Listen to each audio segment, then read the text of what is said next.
জমিতে কীটনাশক প্রয়োগ, জালের অপব্যবহার এবং অবৈধভাবে খাল বিল ভরাটের কারণে পটুয়াখালীর জলাশয় থেকে দিন দিন হারিয়ে যাচ্ছে মিঠা পানির নানা প্রজাতির মাছ। এতে হতাশ মাছপ্রেমী সচেতন মহল, পরিবেশবাদীরা। মিঠা পানির এসব মাছের বিভিন্ন প্রজাতি রক্ষায় সময়োচিত বাস্তবমুখী বিজ্ঞান ভিত্তিক পদক্ষেপ না নিলে প্রকৃতি থেকে হারিয়ে যাবে বলছেন সংশ্লিষ্টরা। কুয়াকাটা প্রতিনিধি মনিরুল ইসলামের রিপোর্ট, জানাচ্ছেন জামান আশরাফ।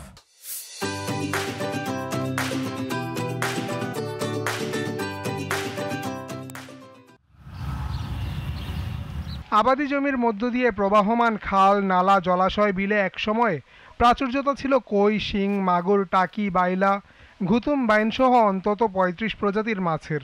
মিঠা পানির এসব মাছ স্বাদেও ছিল অতুলনীয়।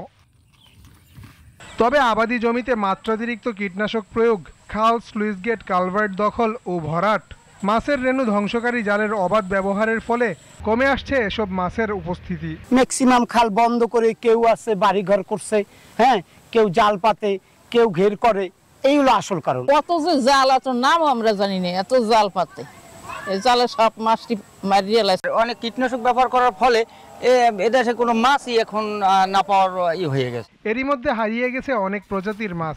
সুস্বাদু এসব মাছের প্রজাতি রক্ষায় সময় উপযোগী বিজ্ঞান ভিত্তিক পদক্ষেপ গ্রহণের দাবি মৎস্য গবেষকের।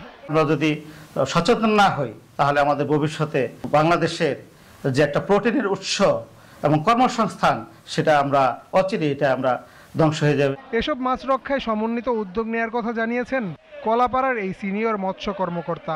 সকলে মিলে যদি আমরা একসাথে কাজ না করতে পারি তাহলে আমাদের এই বাংলাদেশ থেকে আরো অনেক দেশীয় মাছ হারিয়ে যেতে পারে। কৃষি বিভাগ, মৎস্য বিভাগ, সাধারণ জনগণ, সংবাদকর্মী সবাই মিলে যদি আমরা কাজ করি, আমরা আশা করি যে আমরা আমাদের যে পুরাতন যে মাছগুলো আছে, যেগুলো আমাদের বাংলার ঐতিহ্য, সেগুলোকে আবার ফিরিয়ে আনতে পারবো।